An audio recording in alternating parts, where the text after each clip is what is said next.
গরম থেকে বাঁচতে আর ঠান্ডার দেশে যাওয়ার জন্য চটপট আগে থেকে যদি প্ল্যান করে রাখা যায় তাহলে কিন্তু আগামী দিনে এই প্ল্যানগুলো এক্সিকিউট করতে সুবিধে হয়। আর এই গরম থেকে পালাবার ডেস্টিনেশন নিয়ে 5টা বেস্ট স্পট হতে পারে যেখানে আপনাদের পকেটটাও একটু বাঁচবে এবং এনজয়ও করতে পারবেন ভালো, সেরকমই বেশ কিছু লোকেশন নিয়ে এসেছে এই ভিডিওতে। আশা করি ভিডিওটা আপনাদের ভালো লাগবে। আর আজকে তাই 2 মিনিটের ট্যুর প্ল্যানের মধ্যে 5টা বেড়াতে যাওয়ার জায়গা সন্ধান দেব যেখানে আপনারা প্ল্যান করে নিতে পারবেন। গরমে ছুটি কাটাতে ঘুরে আসতে পারেন সিকিম। ভারতের সব থেকে সুন্দর এবং সাশ্রয়ী পর্যটন অঞ্চল হচ্ছে সিকিম। আপনার শরীর ও মন দুটোই চাঙ্গা হয়ে উঠবে সিকিমের রাজধানী গ্যাংটকে পৌঁছলে। সিকিম যদিও রাজ্যের আয়তন হিসেবে বেশ ছোট, কিন্তু পুরো রাজ্যটাই কিন্তু ভ্রমণযোগ্য। আর এখানে 3 থেকে 4 দিনের ছুটিতে সিকিমের উত্তর, পূর্ব, পশ্চিম যে কোনো একটা দিক ধরে বেরিয়ে পড়লে কিন্তু খুব সুন্দরভাবে প্ল্যানটা হয়ে যায়। আর যেখানেই যান না কেন, গ্যাংটক কিন্তু যাত্রা শুরু করবার একদম প্রাইমারি ডেস্টিনেশন। আর সিকিমে সারা বছরই বেড়াতে যাওয়া যায়। সিকিম পৌঁছতে গেলে গ্যাংটকের নিকটবর্তী সব থেকে কাছের যে রেলওয়ে স্টেশন সেটা হচ্ছে নিউ জলপাইগুড়ি। আর এনজিপির জন্য ট্রেন রয়েছে হাওড়া নিউ জলপাইগুড়ি বন্দে ভারত 22301 ডেলি, এটা 5:55 হাওড়া থেকে ছাড়ে। 12343 দার্জিলিং মেল 10:15 রাত্রিবেলা শিয়ালদা থেকে ছাড়ে। 12377 পদাতিক এক্সপ্রেস 11:20 শিয়ালদা থেকে ছাড়ে রাত্রিবেলা। এছাড়াও প্রচুর ট্রেন রয়েছে। 5 নম্বর জায়গাটা এবার বলি সিমলার কথা। গোটা উত্তর ভারতের সেরা জনপ্রিয় ভ্রমণ গন্তব্যই অবশ্যই সিমলা, কারণ হিমাচল প্রদেশের এই রাজধানী যেন রূপের ডালি একবারে উজাড় করে দেয় এখানে তার প্রকৃতি দিয়ে। ব্রিটিশ আমলে সিমলা ভারতে গ্রীষ্মকালীন রাজধানী ছিল এবং শহর হিসেবে এটা বিখ্যাত ছিল। পাহাড়ের কোলে সবুজ আর ধাপে ধাপে নিখুঁতভাবে গড়া কাঠের বাড়িঘর সবটা মিলিয়ে সুন্দরী সিমলা। গরমে ছোট এই পাহাড়ি শহরের মনোরম আবহাওয়া সমস্ত ধরনের পর্যটকের আকর্ষণ করে। সিমলায় গেলে গরমের ছুটি জমে যেতে বাধ্য, ছোট থেকে বড় সবার কাছেই পছন্দ হবে। আর সিমলা গেলে রয়েছে ম্যাল রোড, সিমলা থেকে দেখে নেওয়া যায় জুহু পাহাড়, হনুমানজি মন্দির দর্শন আর রাষ্ট্রপতি নিবাস। আর সিমলা গেলে কিন্তু আরও একটা আকর্ষণ থাকে, সেটা হচ্ছে টয় ট্রেনের, কারণ যাত্রাপথের মধ্যে টয় ট্রেনটাকে অ্যারেঞ্জ করে নেওয়া যায়।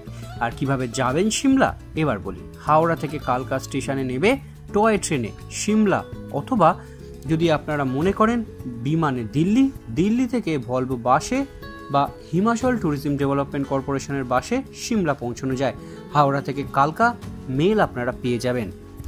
Train number 12311 Netaji express daily, এটা আপনারা হাওড়া থেকে পেয়ে যাবেন রাত্রিবেলা 9:55। এরপর বলি বাঙালির আরও এক পছন্দের জায়গা যেখানে যেতে অবশ্যই আপনার মন চাইবে, সেটা হচ্ছে ঋষিকেশ। গরমে একটু শীতলতার স্পর্শ পাওয়া যাবে, পাহাড়ের বুকে অ্যাডভেঞ্চার খুঁজে পাবেন। আর ঋষিকেশের নিজস্ব মাহাত্ম্য তো রয়েছে। উত্তরাখণ্ডের এই প্রান্তে গঙ্গা নদী একেবারে স্বচ্ছ, বেশ শান্ত ও নির্মল জলরাশিতে পূর্ণ। এখানের পাহাড়ি নদীর ধারাও দেখার মতন। এদেশে খুব কম জায়গাতেই এত ভালো ওয়াটার স্পোর্টসের বন্দোবস্ত আছে। আর এখানে এলে পাহাড়ের কোলে বাঞ্জিং জাম্পিং, নদীর ধারে ক্যাম্পিং, যোগা রিট্রিট, গঙ্গার ঘাটে আরতি, এগুলো কিন্তু মাস্ট।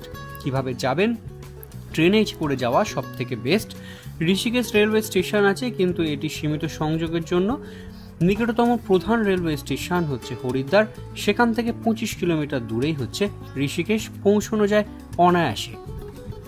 আর হরিদ্বার পৌঁছানোর সব থেকে বেস্ট দুটি ট্রেন 12369 কুম্ভ এক্সপ্রেস হাওড়া থেকে ডেলি দুপুর 1টায়, আর 13009 দুন এক্সপ্রেস 8:25 রাত্রিবেলা, এটাও ডেলি হাওড়া থেকে আপনারা পাবেন। এরপর বাঙালির প্রিয় আরও এক পর্যটন স্থল, সেটা হচ্ছে নৈনিতাল। উত্তরাখণ্ডের কুমায়ুন বিভাগের নৈনিতাল জেলার সদর শহর এটি, এবং এটি নৈনি লেক উপত্যকার এক দারুণ সুন্দর হিল স্টেশন। এখানকার বরফাবৃত নন্দা দেবী ত্রিশূল এবং নন্দাকোট পর্বত চূড়াগুলো কিন্তু দৃশ্যাবলী এক কথায় অসাধারণ, মনোমুগ্ধকর। সবাইকে নিয়ে গরমের ছুটি কাটানোর এক আদর্শ জায়গা। ছোট থেকে বড় প্রত্যেকের ভালো লাগবে কিন্তু এই নৈনিতাল। আর নৈনিতাল এবং তার কাছাকাছি বেশ কয়েকটা জায়গা রয়েছে যেগুলো আপনারা কিন্তু ঘুরে নিতে পারেন অনায়াসে। নৈনিতাল পৌঁছানোর জন্য হাওড়া থেকে সরাসরি ট্রেনে মাধ্যমে চলে আসতে পারেন কাঠগোদাম। আর এর জন্য 13019 বাগ এক্সপ্রেস সব থেকে বেস্ট ট্রেন, ডেলি হাওড়া থেকে ছাড়ে 9:45 রাত্রিরে। এবার যে তৃতীয় জায়গাটার কথা বলবো সেটা হলে শুনলে আপনাদের একটু চমকে উঠবারই কথা, কারণ আমি বলছি মাউন্ট আবুর কথা, যা রয়েছে রাজস্থানে। একে গরম, তার আবার রাজস্থান, শুনলেই যেন আরও হাঁসফাঁস হয়ে ওঠে। কিন্তু এই রাজস্থানে রয়েছে এমন এক জায়গা যেখানে গেলে শরীর মন দুটোই আপনার চাঙ্গা হবে। আর রাজস্থানের একমাত্র পাহাড়ও কিন্তু এই মাউন্ট আবু, যেন একটা মরুদ্যান। আরাবল্লী পাহাড়ের ঠান্ডা হাওয়া গরমের ছুটি মাতিয়ে দেবে।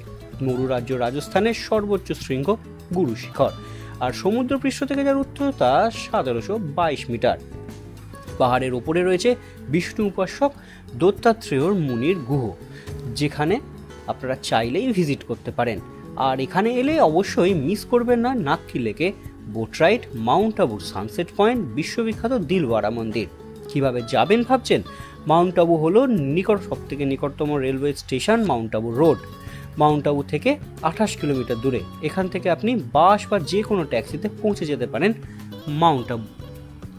আর ফ্লাইটে করে গেলে আমেদাবাদ দিয়ে আপনারা যেতে পারেন এই মাউন্ট আবুতে। তাহলে কি ভাবছেন, এই গরমে কোথায় প্ল্যান করছেন? প্ল্যান করে নিন চটপট, আর ঠিকঠাক করে বেরিয়ে পড়ুন এই 5টা লোকেশনের যে কোনো একটা জায়গায়। আর আগামী দিনেও কিন্তু এরকম প্রচুর ভিডিও এই চ্যানেলে আসবে, তার জন্য চ্যানেলটিকে কিন্তু সাবস্ক্রাইব করে রাখতে হবে।